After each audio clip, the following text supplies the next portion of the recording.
conscious nature. We're not a physical body. We're in a physical body. And this Om helps us to see the difference. And we'll do one more mantra. Nitai Go Ranga. So I'll say it 3 times. You can follow along with me if you wish.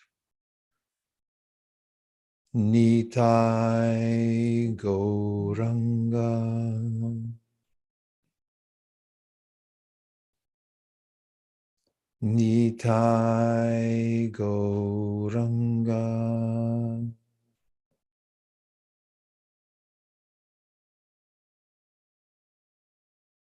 Nitai Go Ranga.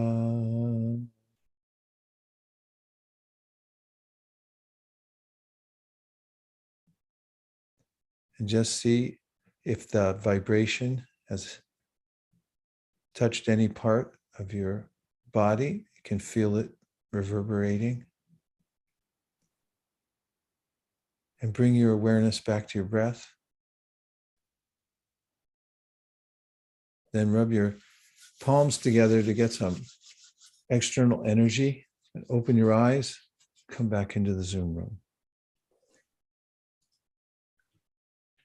So the Golden Monk taught this process of mantra meditation to all of the students. And one of the ways that he did it was actually through singing in groups. So the mantra can be used individually. And when you do it by yourself or just loud enough so you can hear it, it's called japa. So that japa means a kind of meditation where you're saying the words loud enough so they go in your own ears, not in everybody else's. So the Golden Monk taught that. In fact, he used to spend a lot of his morning, he would typically sit under a tree. There's one particular tree called the Imlital. It's a tamarind tree that is famous, that has survived these 500 years and still there in the town called Vrindavan. It's actually where I'm going on Monday. And he would sit there for the most of the morning and do this kind of japa, repeating the mantra and listening to the sound vibration. And he taught that to all the students. And then he also taught a kind of musical meditation where you can sing the mantra out loud. And when there's a group of more than one, there can be 2 or more, then there's a call and response. And sometimes there's a rhythm instrument involved, and then back and forth, the mantra is called out by the singer, and then everybody repeats. And that also has a powerful spiritual effect. So he traveled widely and taught these 2 kinds of meditation. So it's something that anybody can practice. And if you start your morning, especially with the japa, you can practice, then you'll notice that you're able to focus throughout the day, and you'll feel a kind of spiritual strength that comes from the chanting process. So now I'm going to do a quick review of some of the teachings of the Golden Monk that we've heard. And repetition is the mother of learning. So his first teachings came to 2 of his students who were highly placed government officials. One was a prime minister, the other one is the minister of finance. And when they became his students, he gave them the names Rupa and Sanatan. And they're rather famous in the context of the yoga world. They wrote many books. They were brilliant scholars. They knew many languages of the time, the Sanskrit, they knew Persian, and Bengali. And so this is the teachings from lesson 1. He said that in Bengali, Brahmanda Brahmate Kon, that we're wandering around the universe. You can think about that you showed up somewhere in somebody's room or a hospital somewhere, and there you are, just kind of pop out in the middle of the context that you're unaware of so far, and then everything starts. And the golden monk said, actually, we're doing this again and again. And that process of being forced to leave one body and take on another body, interrupting the flow of our relationships, whatever possessions we have, this is known as samsara. So samsara is kind of like being pushed by waves. The waves of our own consciousness actually are compelling us to go from one physical body to the next. And we've talked a lot about that in previous sessions. And so he actually said, we're drowning in this ocean and it feels like we'll never reach the shore. But he said, yes, you can reach the shore and come out of that process of being pushed and drowned by the water of samsara. So then the golden monk talked about how, as individual sentient beings, we're what he called marginal. In Sanskrit, it's called tatastha. Tatastha means that we can go anywhere. We always exist, we always have existed, and as particles of spiritual consciousness, we can be in a material environment, or we can be in a fully anti-material environment, which is metaphysical. It's beyond the physical world. And when we're in the material energy, we feel a little, not a little, but inconvenience because we're incompatible with the lower energy of matter. Yes, you can go on. The next one, he talked about how every living being comes from the same source. So and he did quote from books like Bhagavad Gita. Bhagavad Gita is known to be 5,000 years old. So he would quote from many of these yoga texts, and in the Bhagavad Gita, it's mentioned that a truly wise person doesn't just see individual bodies. He or she sees individual bodies, but he or she notices that behind that body, what's animating the body is a sentient being that's different from the body, and therefore has respect for every living being, regardless of what kind of body he or she has.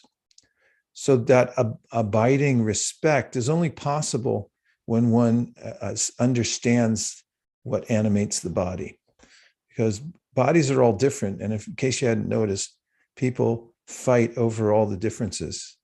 It's quite natural because we're individual. We're always individual. But when we're affected materially, we tend to take it to the extreme. People even become violent towards each other. Just think of the history of the world, how many conflicts there have been, and so forth. This is natural since we see things differently because we're all individuals. We see the world in different ways. However, one who's metaphysically advanced actually sees that there's a commonality behind everything and behind everyone. We all come from the same source. We're all related. So such a person respects all life, no matter what kind of body it's inhabiting, and has this sense of appreciation and even compassion for what people are going through. Okay, and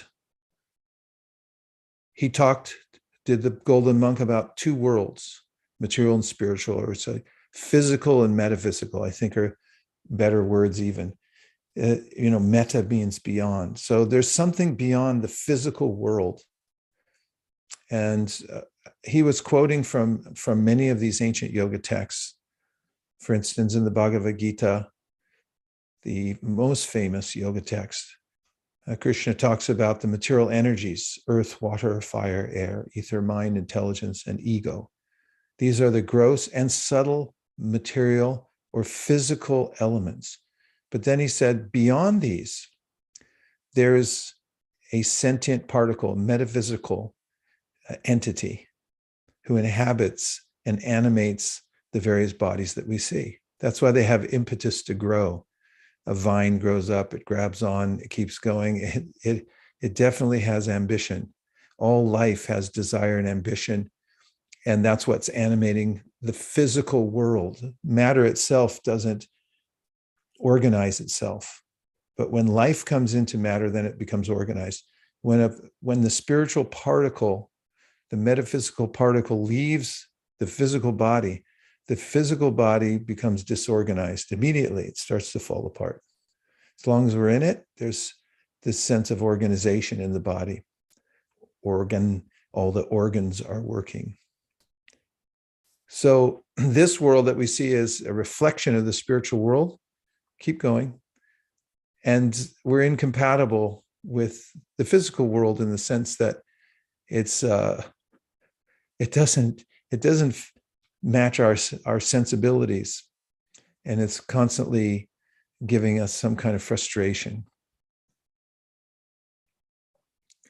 So one starts, said the Golden Monk, process of advancement by coming in contact with high-minded people who see this life as a brief opportunity to advance.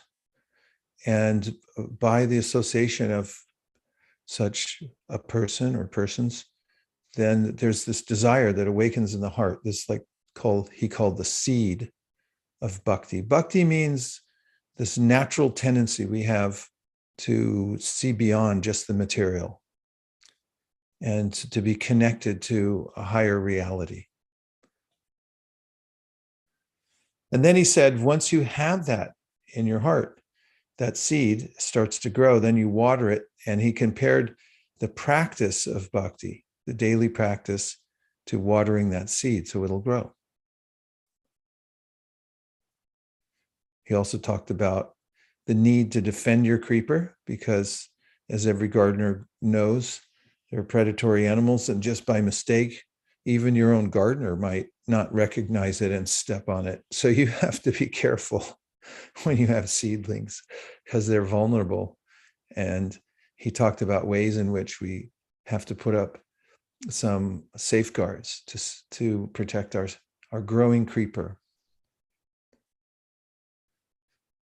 And what about weeding? Yeah. Just when you put a garden in, then there are opportunistic other plants that will start taking advantage of all the nice water that's coming in, and they'll grow too, but they'll choke out your creeper. So he said the gardener has to be vigilant to take out the weeds. So then we went into the number 2.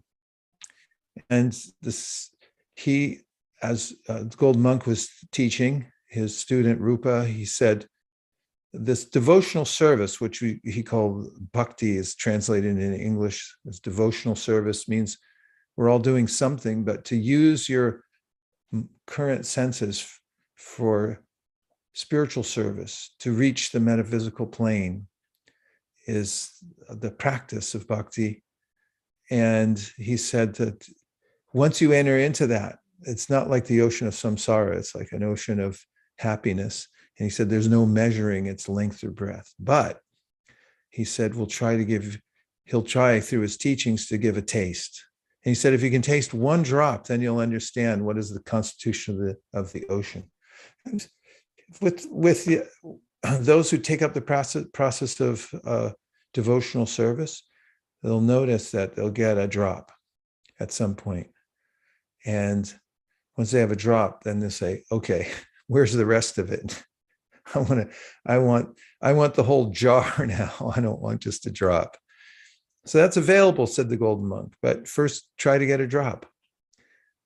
So that's what he's talking about. And he went into more detail about the various bodies that we take on in the material world. There are 8,400,000 species, and all of them are wandering. Or the sentient being is taking on one type of body, then another type of body in 8,400,000 species of life. And of course, in the ancient yoga texts, as you'll see in the next slide, it's broken down into various categories. 400,000 human species, aquatics, 900,000, etc. Just the sheer variety of various forms in the material world is staggering, isn't it? I mean, it never ceases to amaze me how many different unique little biomechanical robots there are running around with sentient beings inside. If you come back in the Zoom room for a minute, we talk. There's a young person I know who had been studying actually the science of devotional service for a long time, and was quite talented person. And one day she said she was sitting out on her lawn reading a book, and an ant started walking up her arm or her leg, and she was just about to like swat it away, but then she held back because she had been remembering how every body, within every body, there's actually a sentient conscious being. And then it came into her mind, well, maybe this ant was like a violinist in his last life, and now it's taken the body of an ant. But she had a profound existential kind of experience and realization in that moment that she shared in another forum.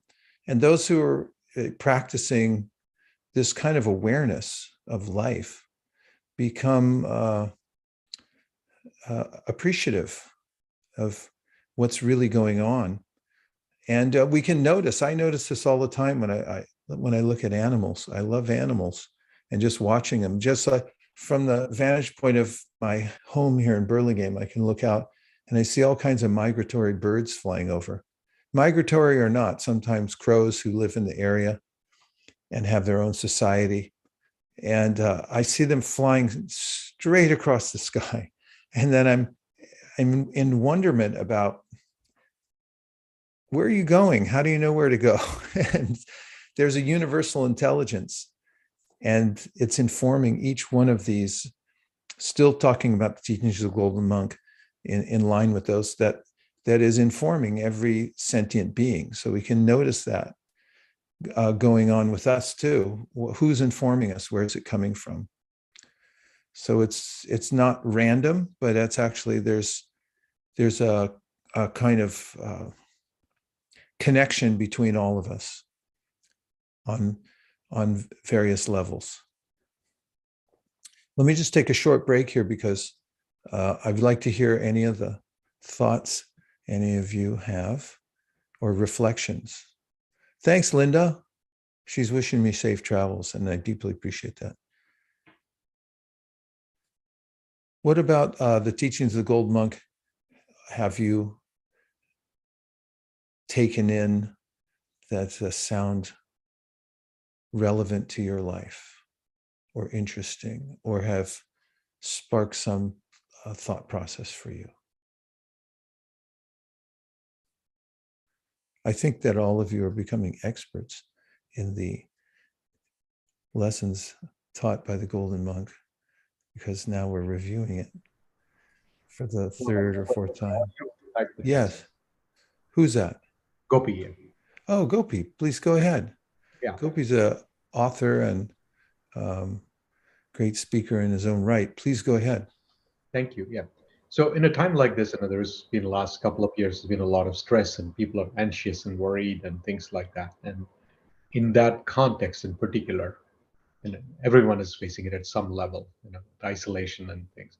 In that context in particular, how do these teachings apply, or what would be your words of wisdom? Well, find community. It's one of the most important aspects, the Golden Monk said, of making progress and metaphysical life.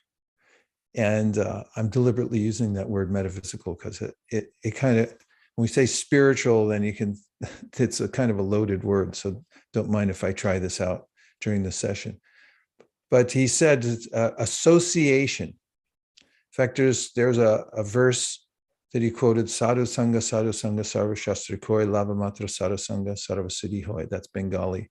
And he said that if you get advanced association, if you can keep in touch with those who are high-minded, who are dedicated to the metaphysical, even as they work in an enlightened way in this world, then that will keep you going. And not only it helps you to start, it helps you to keep going, and it helps you to reach the goal. So it's called sadhu sangha. So a sadhu is somebody who has sadhana. Sadhana means a practice. They don't wake up randomly and just go about whatever way they get pushed, but they actually have a goal, which is called the sadhya. So if you have some practice, you're obviously trying to reach a goal. And so all these words are related, and the people who are doing that are called sadhus. Same word, but just it's developed in different ways in Sanskrit. So community is really important. In fact, just recently, as last night, in one of our other spiritual communities online, somebody who's definitely a traveler. We're all travelers, according to the Golden Monk, but every time we see him online, he's in some kind of a traveling vehicle and stopping different places. And he made a really nice point last night. He said there's a big difference between isolation and solitude. And he said that he had been keeping in touch online, even as he traveled, with the spiritual community. And it was really, really important to him. In fact, that's why we started this in March of 2020, right, JM? April 23, 2020. April, you remember, because you're the one who put it together. So, that's an important point. Don't isolate. And also choose your association, because whomever you associate with, you're going to become. That's part of being tatastha, said the Golden Monk. Tatastha, remember? Does anybody remember what that is? For 50 points, if you can remember what tatastha means. Marginal being. Oh, very good. I think that came from one of our professors. Thank you very much. So marginal means, this is just my own words, but open to suggestion. Whomever whispers something in your ear, you go, oh, okay, maybe that's okay. So baby-proof your life. Decide ahead of time who you want to be like, and then make sure that you're around those that are helping you. And for those who are living randomly, or maybe you don't share the same values, then, well, if you associate with them, you'll pick up their suggestions, and you're going to go that way, because we're marginal. Marginal means we can be moved from one position to the next. So we have to engineer that by carefully associating. Oh, thanks, Gopi. That was great. Tori said, just a drop of taste can make us want more. But patience for further taste is important to appreciate and savor each drop as we receive it. Nicely put. Nicely put, because patience is definitely there in the gardener's vocabulary.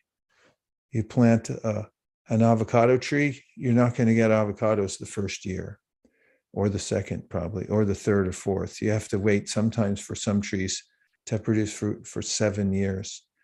So the fruit is not something that comes immediately, but we should know that best time to plant a tree is yesterday, because they need time to grow. So just because you don't get fruit right away doesn't mean you shouldn't plant. Okay, JM, let's cut right to today's, if you can, because I've taken so long to review. And I just want to present a few of the new concepts that the Golden Monk taught to Sanatan. one of his other disciples. So he said to the golden monk that there are 3 stages in the process of enlightenment. And they're technical names here, but the first one's sambandha. Sambandh means a relationship. You have to have knowledge of a relationship. You have to have knowledge of anything before you can actually start practicing to reach it. For instance, if I started talking about, let's say, Fiji, and I told you that in Fiji, you don't have to worry about the weather. I don't know if this is true or not because I've never been to Fiji, but if I told you that the weather's perfect all year long and you can get any kind of fruit you like, whatever your favorite fruit is, you can get that. People are all friendly. It's very inexpensive to live there. And I go on and on. Then just by hearing from me, you might then go home and tell your significant others, hey, you want to go to Fiji? How did you get that? Because of sambandha, learning of the relationship, hearing about a place or a relationship that you have or could develop is the beginning. So sambandha means understanding that also, sorry, that was an awkward sentence, but also understanding that we don't really have a relationship with the material world that's stable. And that's pointed out by the golden monk in the process of samsara. We always get pushed along here. Don't think that you have to accept that. That's not natural, actually, to be buffeted, to be constantly changing from one scene to the next, one body to the next. It's actually a kind of torture, like drowning. So learn that you don't have a stable relationship in this world, but you do have another relationship that you cultivate. So this sambandha in a very nutshell kind of explanation. And the next one is called abhideya, which means that after you heard about it, then you start practicing. So Fiji is like you start making plans, buy your ticket and getting your Fiji clothes together and moving there. So abhideya really is you heard about it, and now how are you going to apply it? So the golden monk mentions 64 practices of devotional service. One of them you see here, if you wonder what that young man is doing there, he's holding on a string of japa beads. That's a kind of meditation. And he's taking time to repeat the mantra and listen to it. And this is just one of the 64 items of the practice of bhakti or devotional service. But when you're in abhideya, you've heard enough, so you say, okay, give me some. I want to try this. I'm going to do it myself. And then you can set up a home practice. You can start, learning about the main practices of bhakti and integrating them into your life. And then comes prayojan, which is the goal. Once you reach the goal, it's kind of walking in the world of love. You actually reach that point where you're experiencing it directly. The fruit is coming actually from the tree, and you can experience it directly yourself. So these are the 3 stages called sambandha, abhideya, and prayojan that the golden monk taught. Let's see. So then he told a story.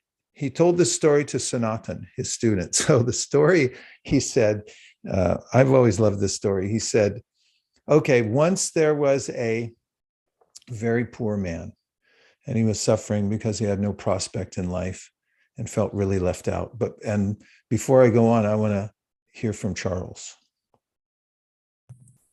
Thank you, Hare Krishna.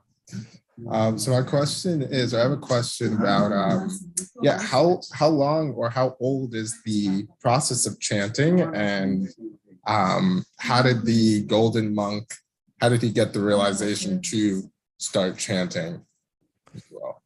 Well, the golden monk is known as an avatar, or some avatar we hear everywhere nowadays. Some of you may have your own avatar, but there's a different meaning in Sanskrit than the way it's applied nowadays. Avatara actually means somebody who comes from a higher level into a lower level, or a higher dimension into a lower dimension.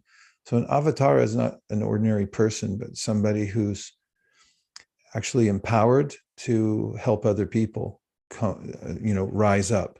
So the golden monk, his name Chaitanya, Krishna Chaitanya, and he was this avatar.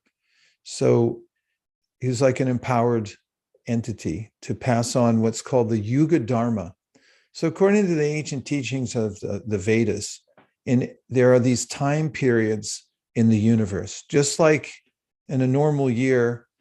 Well, here in California, I hate to tell everybody, but we really don't have much of winter for anybody who's freezing somewhere. But the winter comes and goes in about 10 seconds. But we do have 4 seasons. So just as there are 4 seasons in the year, there's also 4 huge time periods in the universe, in the universal process. And each one of those lends itself well to a particular process of metaphysical advancement. And so at the time, then an avatar will come and teach the particular practice that's most applicable to that era. So the golden monk actually came as to teach a particular kind of yoga that everyone could take to. And how old is it? Well, the Vedas themselves, although they manifest and then sometimes they're not available, they're known to be always existing. They're taken as a purushaya. It's not like the knowledge originally is spoken. It's not written down. That's a modern invention, is writing. In fact, I heard a really fascinating seminar by a scholar who talked about how the Vedas were passed down, and they were passed down through an oral tradition. And there's hundreds, thousands of mantras in the Vedas, and you can see how people would learn them from the time they were children through saying them again and again, the verses. And like in Sanskrit, there's a kind of meter. There's a famous set of verses called the Purusha Sukta. It goes back thousands and thousands of years, and it goes something like Sahasra Shirja Purushaha Sahasraksha Sahasrapa Sabhuming Vishato Vritvat Antitishtat Shangulam. And it goes on from there, but the scholar was showing how actually it was more accurate when people learned by hearing it, practicing it, and through intonations and hand movements, they're actually able to preserve the whole literatures, whole books, and then pass them down to the next generation. And so they've been passed down for millennia. It's traceable. And then more recently, they were written down, which didn't preserve them as well, interestingly, because most people were illiterate, and scribes would copy them onto various surfaces like palm leaves. And they weren't, scribes didn't always know what they were doing. They're like the modern copy machines. You just hand them over, a manuscript, and they just try to keep their eye on the line. And if you look at some of these, actually, I have one here. Hold on one second, okay?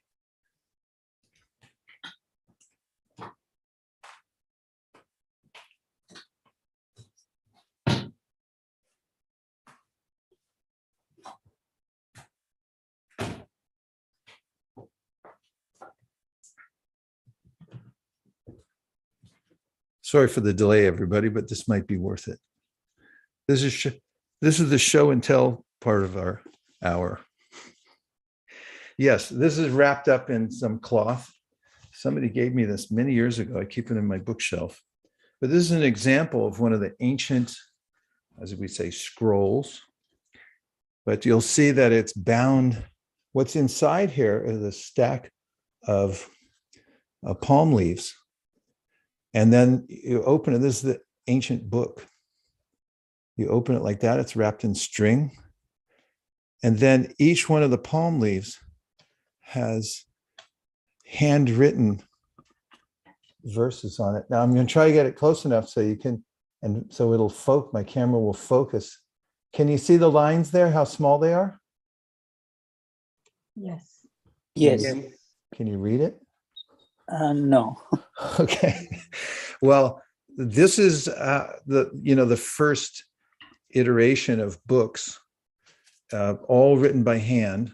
So they were after the oral tradition started losing steam, then people, to preserve the sound vibration, because writing is just an abstraction of speaking. So they wrote it down, and then it's available now. So one of the oldest books in the world, for instance, one of the mantras that the Golden Monk taught was from a book called the Kalisantarana Upanishad. And in that Upanishad, and modern scholars, if you go to a university and ask about the Upanishads, they'll tell you, yeah, they're old literatures, thousands and thousands of years old. Though in that it says that this particular mantra that he was teaching is specifically for this age, is very powerful, and helps you to overcome all obstacles by saying the mantra. But he wasn't teaching it just to overcome material obstacles and get rich or something like that, but he was teaching it so one could become a metaphysical gardener and awaken one's higher consciousness. Thanks for the question, Charles. Thank Always you. ask such Thank you for such a compelling thorough questions. response. So that's a perfect segue back into our story, because what the Golden Monk taught Sanatan was through this allegory. So at that time, 500 years ago, there were people called Jyotish who would practice astrology intensely. In fact, they'd grow up with it, and that was their main focus. So they would be able to give these really powerful readings. But there was one astrologer, and this is in the story, called Sarvagya. Like anybody who wanted to know anything, they'd ask Sarvagya, because he had this kind of clairvoyance. He'd just say, here's what's going to happen. Yeah. So the poor man was lamenting, but one day he met Sarvagya by chance or providence. And then the Sarvagya said, well, why are you lamenting? What's wrong with you? He said, I'm a poor man. I don't have any prospect in life. So Sarvagya said, let me do your chart. Chart means he does his astrological reading. So he looks at it. He goes, hey, you're not poor. Poor man said, what are you talking about? I'm poor. Look at me. He goes, no, you don't understand. Your father was wealthy. I mean, he was actually the wealthiest man in the whole country. And when he passed away, he left you a fortune. And really, can you tell me any more? He said, yeah, I can tell you more. It's buried in your backyard. And he said, you just didn't know about it. And then he said, now hold it. Before you run back there, I'm going to tell you how to dig for it. And he said, there's various sides. Yeah, we can see the pictures. There's various ways to dig for it. So he went through, he extended the metaphor to the Golden Monk after he said, you're rich, actually, not poor. And one thing very interesting, he said, how long does it take a poor person to change his or her countenance and attitude in life when he or she finds out that they are actually rich and not poor? 1 second. If that. Upon verification, there's an immediate change in life. So the Golden Monk said, as soon as somebody who's struggling in the samsara figures out, actually, I have a treasure buried somewhere else. I'm wealthy. I missed it. I didn't know that it was there in the first place. Then their whole attitude in life changes. So then he said, learn to dig up the treasure. So he went through these various details. So like through materialism, you're not going to find the treasure. He said, it's like wasp. If you approach from the south and try to dig out the box that's got all the wealth in it, he said that, trying just through material happiness, you're going to be bitten by wasps, because the process of trying to enjoy materially is like that. You get it, and then it bites you, comes back to bite you, as they say. He said, don't dig in the north.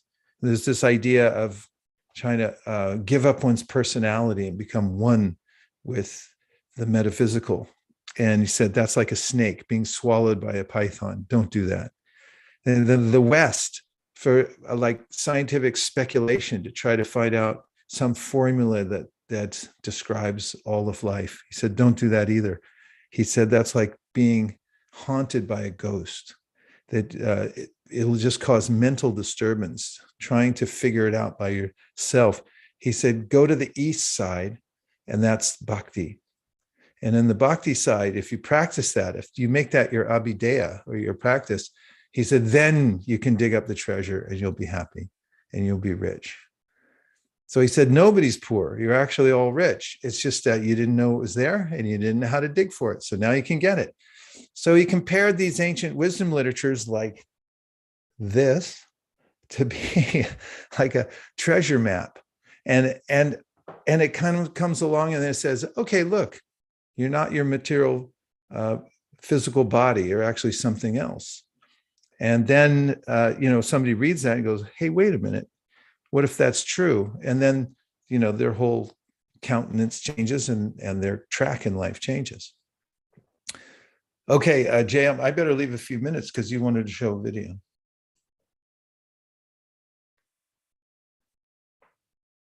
Yes, thank you. We had a very good Festival of Inspiration get together a couple of weeks ago. Several individuals came and volunteers also came together. So this is just a quick preview of some of the activities which happened. So let me share my screen.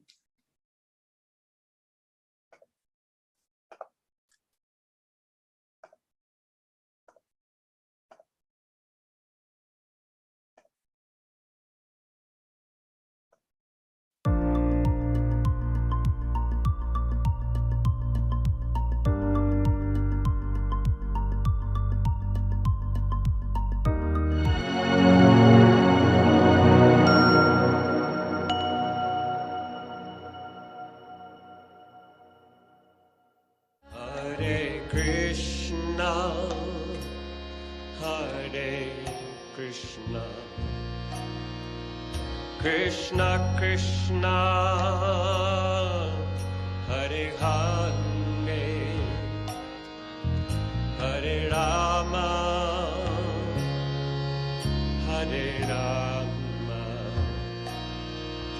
Rama Rama Hare Hare Rama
Thanks, JM, for sharing that. Yeah, thanks to you actually for leading that, and all the volunteers who came together. I'm really thankful to all of them, because of which we could come together, and also for the participants for the enthusiastic participation. So it was, we had very positive feedback, and yeah, they all are looking forward to the next session. So I just want to quickly. Yeah, well, this is the 2022, the year of the retreat. Yes. We've been planning for some time, but I think we'll have more opportunities this year. And the ones that I've been attending in various places, anyway, it kind of consolidates whatever kind of things you hear in the teachings and everything. When you have an opportunity for at least 2-3 days, sometimes 6, then you get a chance to actually go deep into the practice. That's kind of why I'm going to India right now. I haven't been there for a couple of years, and usually I go there for a month-long retreat. This time it's 3 weeks, but it's important for me to break the pattern of what I'm doing right now and become more inwardly focused and take time to really lean into the practices without any distraction. So I'm going to a place that's known for fostering that kind of thing. My wife's going also, and we'll spend time doing that so that we'll have more to offer. And that's good. Everyone who's had time to take retreats knows that it can be life-changing. It sort of gives you an extra impetus for your practice and so forth. Does that sound like anything anybody wants to try in the future? Okay, 1, Yes. 2, John, do thanks. 3, Yeah. SN. Yay, we'll do it. So yeah, I'm just experimenting now with a few places, and then I think JM and Pavani Bhakti will also look for ways to get it going around the Bay Area and elsewhere. Then we can do a few things in person. Well, everybody, I did go on and on today, and somehow or other I ran out the clock. And it's been an unmitigated pleasure. I'm saying that sort of wistfully in a way because I'm leaving on Monday. Hopefully, we'll see how I'll be able to check in, but I thought maybe I could do some check-ins from that place I'm going that I told you about. It's a very spiritual place. And however, it will be like 1:30 in the morning there when this is going on. So we'll have to figure out how that's going to work out. In any case, hopefully I'll be back and be with you again really soon. And thank you very much for your kind attention. It's actually overwhelming to me how all of you are so busy, and you take this time right in the middle of your day to give your kind attention. It's very nourishing for me. So I will be flying over the Himalayas, and I have an arrangement to look for the yogis. So I've been saying it so much. I hope to bring you back photographic evidence, because yogis who live in caves come out every once in a while to look for fruits and roots. And when they're out there foraging, they do see other yogis on the path. And as to not be isolated, they raise their hands high in the air and they say this phrase that can be heard echoing through the valleys of the Himalayas that means keep the transcendental vibration going. So we can try it too, since we're been a little isolated, by saying Haribo. Haribo! Oh, thank you, everybody. Haribo. Haribo, keep the transcendental vibration going. See you soon.